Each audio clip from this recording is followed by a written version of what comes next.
Jandre, com relação a essa questão aí da reciclagem, né, que você comentou, dos inversores, gostaria que você comentasse mais, né, porque você colocou lá na remissiologia, recim-vexológica, né?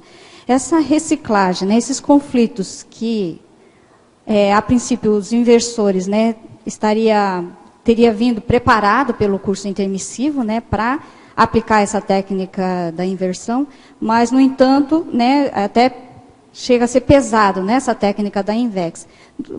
A origem dessa questão aí, você acha que... Estava vendo aí na pensenologia o autodesencilhamento das pressões holopensênicas mesológicas, né? No meu caso, o que mais pegou foi essa questão aí das pressões holopensênicas. Você acha que a maior, a raiz ou a razão dessa dificuldade, né, dos inversores, ou, né, dos jovens aplicarem essa técnica, vem dessa pressão? Ou você teria outros exemplos, não sei, você poderia comentar sobre isso? Aí tem vários fatores. Essa necessidade, né, da reciclagem ainda, né? Sim, tem vários fatores. Mas eu vejo o principal, né, que seria a questão do autoconflito com a inversão existencial, seria a falta de posicionamento pessoal. Acho que esse é o ponto principal, assim, sabe? A autenticidade, sinceridade com ela mesma, pensar no que ela quer para a vida dela, e isso é um elemento que faz toda a diferença. Agora, um outro ponto é esse que você falou com relação à pessoa perder a INVEX, por exemplo, é isso? Por que dessa dificuldade de se posicionar, entende? Qual é a origem dessa problemática? A dificuldade de se posicionar? Isso. Geralmente, aí tem que ver o caso específico, mas geralmente tem algum fator de medo, de ganho secundário, algum aspecto que a pessoa não está querendo enfrentar, e por isso ela não se posiciona. Toda vez que você se posiciona, que você coloca a sua posição de uma maneira clara e contundente, não necessariamente contundente para enfiar a goela abaixo a pessoa, mas de uma maneira contundente para você, né? Então, assim, olha, eu penso isso. E não interessa para a pessoa vai seguir o caminho dela. Mas toda vez que a gente coloca um posicionamento de uma maneira clara, isso vai gerar pessoas que concordam com a gente e pessoas que discordam da gente. Sim. E aí pode vir uma dificuldade da pessoa com relação a querer ser aceita por todo mundo, de ter medo de reações que possam vir, antipatia. Tem que avaliar o caso pessoal, mas às vezes o que eu tenho observado bastante é isso. Às vezes tem a questão de ganho secundário, se a pessoa está numa zona de conforto e se ela for mexer com aquilo vai criar problema. Da responsabilidade, também, né? Responsabilidade é um outro ponto sério. O famoso medo da responsabilidade. Medo da reação dos outros e o medo da responsabilidade dela ter que encarar uma série de coisas. Aí tem que ver o caso pessoal, né? Mas são os pontos mais comuns que a gente observa. É um paradoxo, né? Isso. É verdade. Eu vejo que na verdade, assim, ainda é um paradoxo enquanto a pessoa não aprofunda na realidade dela, sabe? Eu acho que tem que fazer autopesquisa, tem que avaliar, né? Acho que um ponto sério, às vezes, que eu tenho, né, pensado, refletido e conversado aí sobre os outros verbetes que eu tenho feito, é que a gente tende, às vezes, a empurrar as coisas com a barriga. Sim. E isso é muito complexo, né? É muito complicado porque, às vezes, a gente pode estar se acostumando a um tipo de padrão que não corresponde àquela consciência que nós somos, à nossa procedência extrafísica. Né? Então, por exemplo, vamos supor, a pessoa sai de um curso como o ECP3, que foi feito pela Sinvex agora, ou de uma dinâmica parapsíquica, ou de um acoplamentário. Ela sai em estado de graça, ela sai equilibrada, ela sai com ortos pensenes, ela sai sabendo o que ela tem para fazer na programação existencial dela, em alto nível. E aí chega no dia a dia, ela vira abóbora de novo. Exatamente. Né? Então, Por que isso ainda é muito forte, né? O problema que eu vejo é que a gente tem que tomar cuidado com isso. Às vezes a gente se acostuma com padrões patológicos. Aí vem aqueles outros verbetes que já tem aí, síndrome da abstinência da baratrosfera e tudo mais. Às vezes a pessoa ela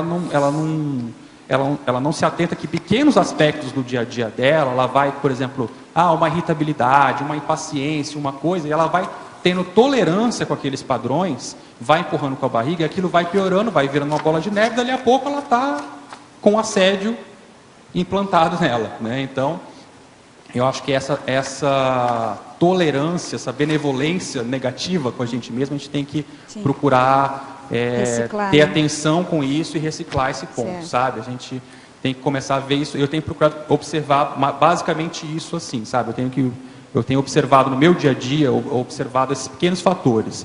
Quando começa um aspecto, né, e aí você tem que fazer autopesquisa, porque você tem que saber quais são as suas reações pessoais, e cada um é diferente, mas procurar tomar alguma atitude quando aquilo destoa do teu padrão, que é o padrão que você, por exemplo, estaria numa condição mais equilibrada, por exemplo, de um curso desse que eu falei agora, né? Então, se eu consigo instalar uma condição homeostática num curso como esse, numa dinâmica como essa, numa situação específica, por que eu não consigo fazer isso no meu dia a dia?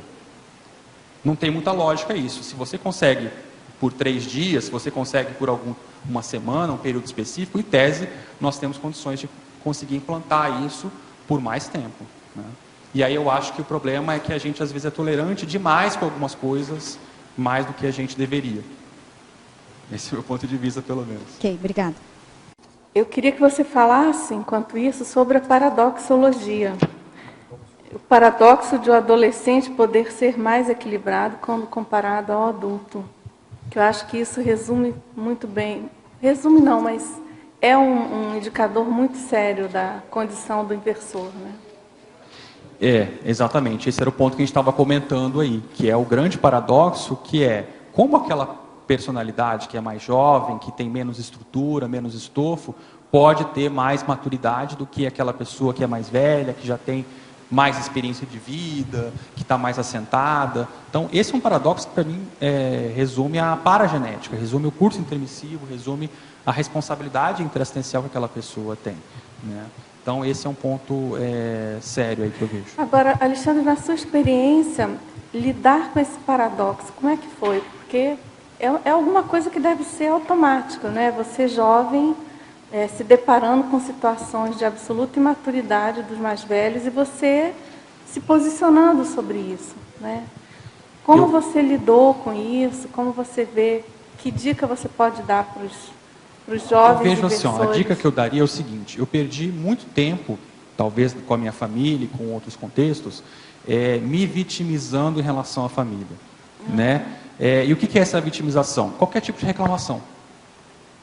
Então, assim, hoje eu penso da seguinte forma: eu tenho as minhas críticas, evidentemente, não mudei, né, a situação, mas é o máximo que eles podem dar. É o limite deles. Eu não posso exigir mais deles em relação a isso, né? Então, esse é o ponto que a gente tem que começar a ver, e essa reclamação, eu vejo que às vezes é uma fuga do autoenfrentamento, né? Quer dizer, a pessoa está reclamando porque ela não quer enfrentar a condição dela de ter que se tornar mais autônomo, de ter que crescer, de ter que se tornar um adulto, de ter que se bancar, né? É muito cômodo ficar reclamando. Então, eu vejo que o ponto... E às vezes é importante falar isso, porque às vezes eu vejo aqui nas perguntas que chegam com o professor Valdo, na época eu chegava muito jovem, tem muita queixa sobre isso. Porque os meus pais, porque não sei o que lá. Bom, então, dá um jeito, né? Segue a sua vida. Quer dizer, a pessoa não é escrava, não é nada. Ela está ali, né, morando com os pais, é dependente e tem que seguir a vida, tem que estudar, tem que ter o seu próprio emprego, tem que pensar em sair da casa dos pais, se não é possível hoje, faz um planejamento para isso, né? Eu não acho que, por exemplo, eu tenha saído tão cedo de casa. Eu saí com 24 anos de idade, mais ou menos. Não é nem muito tarde, nem muito cedo. Mas teve gente que saiu bem mais cedo, né? Então, eu vejo que isso daí é uma questão para se pensar. Hoje eu penso até que eu poderia ter ganho mais se eu tivesse saído mais cedo de casa, né? Porque justamente a relação com a família muda, o contexto muda, né? E é interessante porque às vezes a gente fala assim, vamos fazer assistencialidade para o grupo Karma e tudo mais e tal. Eu tenho percebido, sabe, Dulce, na minha experiência, assim, de maneira prática, que a gente não precisa forçar a barra para isso acontecer. As coisas vão acontecendo naturalmente e os seus pares reconhecem isso. No momento que a coisa aperta, eles vão apelar para quem tem mais maturidade. E às vezes não vai ser você. Justamente isso. Então, o ponto problemático é, se você realmente tiver mais maturidade, tiver numa condição melhor, eles vão apelar para você. Né? Então, isso foi interessante observar, porque de uns tempos para cá eu comecei a ver essa mudança com relação à postura deles em relação a mim, e não tinha explicação lógica para isso. Mas por que eles começaram a me procurar mais, ter uma demanda maior, né? E eu entendia isso. E a razão que eu vejo hoje isso é instintivo. As pessoas sabem, na hora que elas precisam de ajuda, elas vão atrás naquilo que elas têm de referência. Acho que todo mundo, no fundo, tem um pouco de faro para perceber isso. Quem pode me ajudar? Quem tem mais maturidade? Quem tem mais, entende? Então, e às vezes a gente, numa condição, né, mais jovem e tudo mais, a gente acha às vezes que a gente, não, eu vou lá dar um jeito, fazer tares com a minha família e tudo mais, e não é nada disso. Porque lá no fundo, quer dizer, a gente, quando vai fazer assistência para a família, não tem 700 experimentos, não tem o que o professor Waldo falou da mini tertúlia, é você com os seus parentes, é olho no olho, é cara a cara, é o seu holossoma com o seu holossoma, e a sua família sabe se você tem maturidade, autoridade moral para falar sobre aquilo ou não, sabe se você tem verbação ou não, sabe seus trafares, sabe suas anticosmoéticas. Então, o resultado da sua assistência vai ser com base naquilo. Porque se você não tem autoridade moral e verbação para estar colocando aquelas pontuações que você está fazendo e tudo mais, não vai colar. Não vai colar, simplesmente isso. Né? E saber respeitar esse limite também da família é um ponto que eu vejo mais sério, assim, sabe? Alexandre.